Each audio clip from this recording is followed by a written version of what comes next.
বাংলাদেশে আগামী দিনে একটি মানবিক বাংলাদেশ বিনির্মাণ হোক।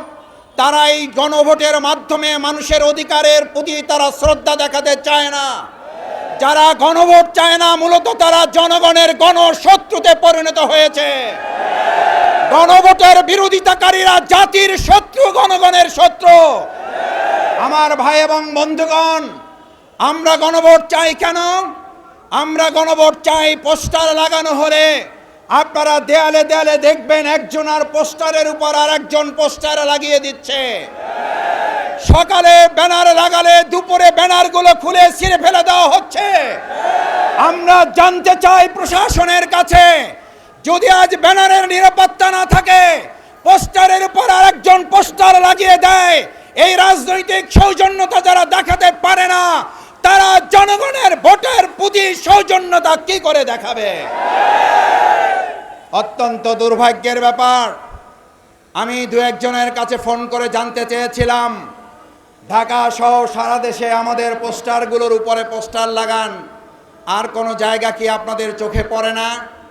একজন হাসতে হাসতে তাদেরই লোক বলেছিল, মাসুদ ভাই কি বলবেন, দুঃখের কথা, দলে তো এখন কর্মী নাই, ভাড়াটে সন্ত্রাসী এবং কতিপয় টোকাই শ্রেণীর লোক দিয়ে কাজগুলো করাতে হয়। ওরা তো জানে না কোনটা জামাতের পোস্টার আর কোনটা আমাদের পোস্টার আর কোনটা অন্যদের পোস্টার। আপনারা এই দেউলিয়াত্বের জায়গায় পৌঁছেছেন ঢাকা বিশ্ববিদ্যালয় নির্বাচনের পর, এই দেউলিয়ায় পৌঁছেছেন জাহাঙ্গীরনগরের পর, এই দেউলিয়ায় পৌঁছেছেন চট্টগ্রামের নির্বাচনের পর, এই দেউলিয়ায় পৌঁছেছেন রাজশাহী বিশ্ববিদ্যালয় নির্বাচনের পর।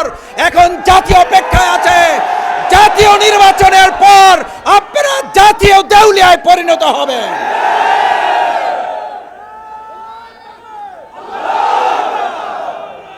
আমার ভাই এবং বন্ধুগণ, আমরা খুব বিস্মিত হই একটা দলের দেউলিয়াত্ব কোন জায়গায় পৌঁছলে।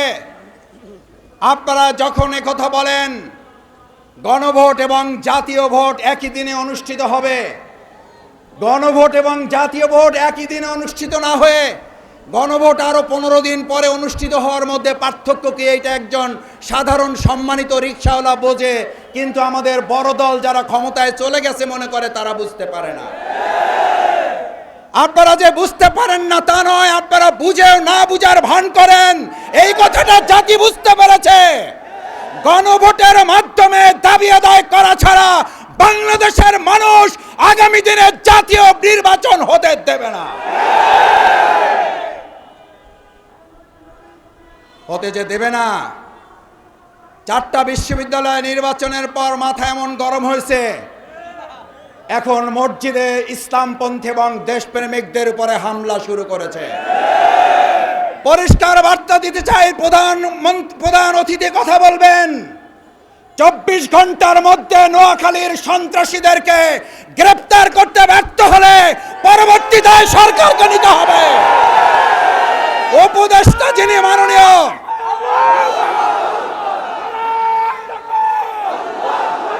যিনি স্বরাষ্ট্র উপদেষ্টা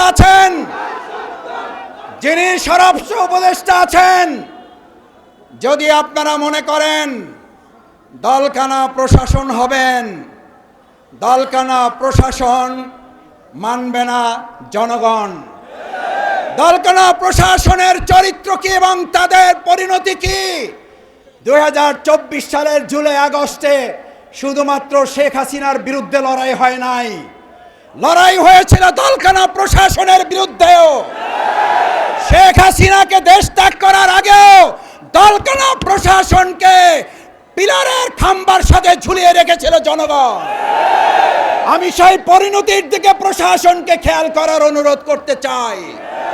নতুন করে বাংলাদেশে আর কোনো দলবাজ প্রশাসন তৈরি হোক, যারা নোয়াখালী প্রকাশ্যে মসজিদে কোরআন চর্চার উপর হামলা করার পর এখনো কাউকে গ্রেফতার করতে পারেন না, তারা জাতীয় নির্বাচন সুষ্ঠুভাবে করতে পারেন, দেশের মানুষ তা বিশ্বাস করে না। আপনাদের গোয়েন্দা তৎপরতা কোন জায়গায় পৌঁছেছে?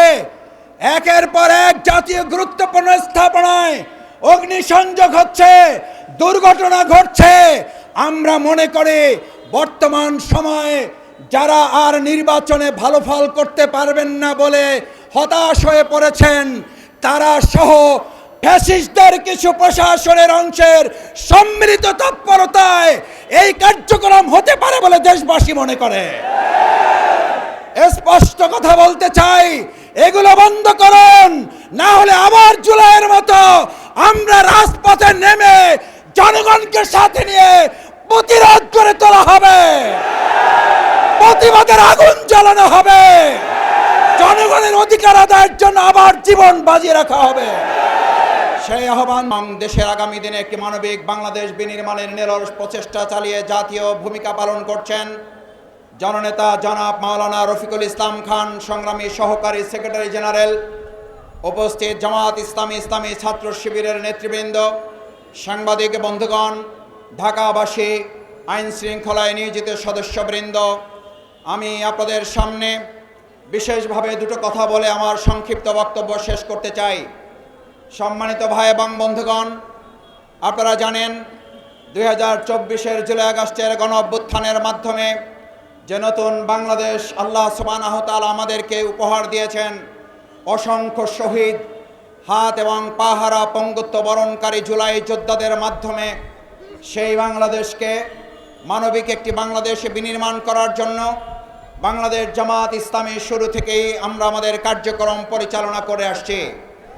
তার ধারাবাহিকতায় জাতীয় ঐক্যমত কমিশনের দিনের পর দিন, মাসের পর মাস দীর্ঘ আলোচনার ভিত্তিতে জাতীয় জুলাই সনদের যে স্বাক্ষর অনুষ্ঠিত হয়েছে, আমরা আজকে এখানে দাবি জানাতে চাই সেই জুলাই সনদ বাস্তবায়নের আদেশ জারি করে আগামী দিনে একটি সুষ্ঠু নির্বাচনের পথ অতি সত্বর সুগম করতে হবে। যারা আগামী দিনে মানুষের সুষ্ঠু ভোট নিশ্চিত করতে চায় না, তারাই জাতীয় জুলাই সনদের আইনি ভিত্তি দিতে চায় না। যারা জনগণের ভোটের নিরাপত্তা নিশ্চিত করতে চায় না, তারাই জাতীয় জুলাই সনদের আইনি ভিত্তি দিতে চায় না। যারা জানিয়ে আজকের এই কর্মসূচিতে এখন আপনাদের সামনে প্রধান অতিথির বক্তব্য রাখার জন্য অনুরোধ করছে আজকের এই বিশাল সমাবেশের সম্মানিত প্রধান অতিথি, আজকে আপনাদের জানা থাকার কথা ডক্টর সৈয়দ আব্দুল্লাহ মোহাম্মদ তাহের, সাবেক এমপি, অনিবার্য কারণবশত এখানে উপস্থিত হতে পারেন নাই। তিনি আপনাদের সকলকে সালাম জানিয়েছেন। এখন আমাদের সামনে প্রধান অতিথির বক্তব্য রাখবেন বাংলাদেশ জামাত ইসলামী কেন্দ্রীয় নির্বাহী পরিষদের অন্যতম সদস্য, অবিভক্ত ঢাকা মহানগরীর সাবেক আমির, বাংলাদেশ জামাত ইসলামীর সংগ্রামী সহকারী সেক্রেটারি জেনারেল, জননেতা জনাব মাওলানা রফিকুল ইসলাম খান। বক্তব্য রাখছেন মাওলানা রফিকুল ইসলাম খান।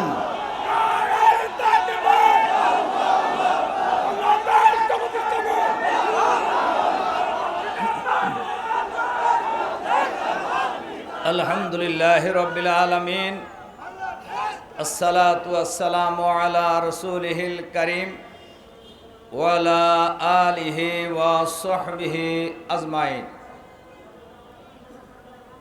বাংলাদেশ জামাত ইসলামের কেন্দ্র ঘোষিত কর্মসূচির অংশ হিসাবে ঢাকা মহানগরী দক্ষিণ জামাতের উদ্যোগে আয়োজিত আজকের এই বিশাল বিক্ষোভ সমাবেশের সম্মানিত সভাপতি, বাংলাদেশ জামাত ইসলামের কেন্দ্রীয় কর্ম পরিষদের অন্যতম সদস্য, ঢাকা ৮ আসন অর্থাৎ যে জায়গায় দাঁড়িয়ে আমরা আজকের এই বিক্ষোভ সমাবেশ করেছি, এই অঞ্চলের জামাত মনোনীত আসন্ন জাতীয় সংসদ নির্বাচনে জামাত মনোনীত প্রার্থী ডক্টর অ্যাডভোকেট হেলাল উদ্দিন, সঞ্চালক ডক্টর মাসুদ সহ জাতীয় নেতৃবৃন্দ, মহানগরী নেতৃবৃন্দ, সাংবাদিক বন্ধুগণ, সংগ্রামী ভাই ও বন্ধুগণ, আসসালামু আলাইকুম ওয়া রাহমাতুল্লাহি ওয়া বারাকাতুহু। সংগ্রামী ভাই এবং বন্ধুগণ,